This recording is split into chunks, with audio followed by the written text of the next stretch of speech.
Hello, cozy friends. How are we doing? Now, in 2025 being in full swing, and us, especially in my last video, reflecting on the last year, looking ahead to the new year, I've really been focusing and reflecting on Twitch and kind of my community over there, keeping that momentum that we've seen both in Twitch and on Discord, and seeing if we can kind of diversify the different platforms that I have to continue building this amazing community. And I think reflecting on this is coming at like the perfect time, because not only is the new year kind of a good excuse to kind of reflect on a lot of these things, I had a great conversation with Alyssa, aka TT Inventory, please go follow her, and her and I brainstormed a lot of great ideas, a lot of things that like I kind of knew in the back of my head, but it was nice for someone to like fully say them and fully recognize that like I needed to hear them. That being one of the goals that I had when I first started thinking about what would I want if I were to start my own community, which is really having inclusivity in my disability and other marginalized identities be kind of at the forefront of what I do and what I talk about with my content. So I thought it'd be fun today to kind of go over some tips for maybe some other content creators just getting started on their journey, and just to kind of talk about what inclusivity means to me and my community.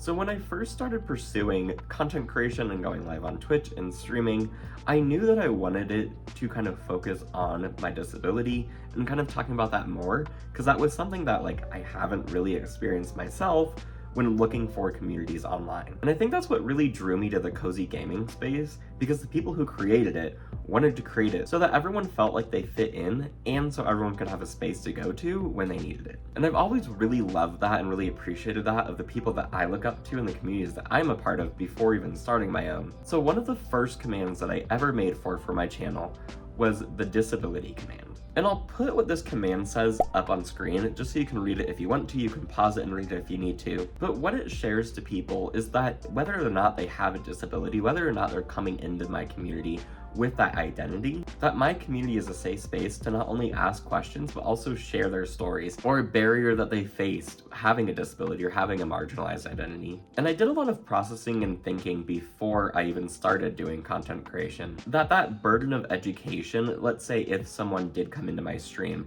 and didn't have a disability, but wanted to talk about disability with me or like ask some questions about what disability I have or how I game with disabilities, no matter what they're asking, that I was taking on that burden for myself and being okay with that so that others don't have to do that. And what I wanted to intentionally do with that command is if someone does it in my channel, I don't really comment on it. I don't really explain what it is. I let them read, I let them process it for themselves. I never want it to feel like, oh, I just wanted to see what this command did, and now I'm put on the spot and now I have to ask something or I have to say something. It's just there for them to read and kind of make disability a forefront topic in my community. So my tip, if you help to manage a community, or maybe if you're a content creator yourself, is to have conversations on topics that you're passionate about, topics that you want to talk about more that aren't talked about that you see from a lot of creators, topics that are important to you and your community. If you can just open up those doors and keep that conversation going, it's made my community a lot more close and a lot more tightly knit,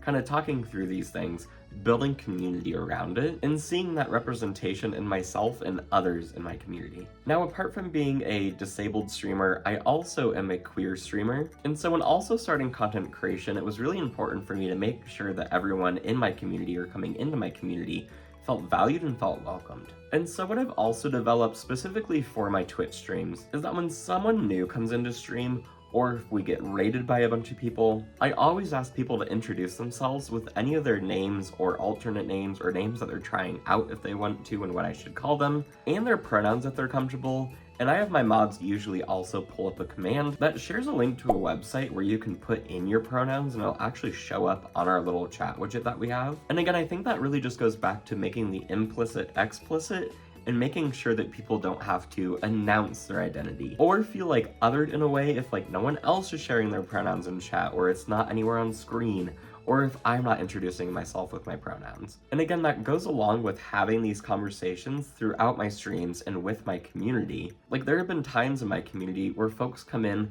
that share that they've transitioned, that share that they're trying out a new name and they want me to call them that, to share that they've been questioning and kind of trying out different pronouns. And all that makes me feel not only so grateful that my community trusts me enough to share those things with all of us, but makes my community more inclusive and able to talk about a lot of those things. And I think the things that I've already shared about kind of tie back to the cozy gaming community, because like I said before, not only is this community kind of built upon inclusivity and feeling welcomed, my community and I have also played games on stream where we talk about maybe the representation of characters and the fact that they do have disabilities, they don't have disabilities. Maybe the characters have pronouns that they share. And I love when I can recommend a game or talk about a game that has really good representation when it comes to that, especially cozy games. And then there's also been some times where we talk very openly about some games that I'm playing that don't have great representation, or maybe they don't have really great accessibility features for players. There's been a few games for me that I can play on my mouse and keyboard,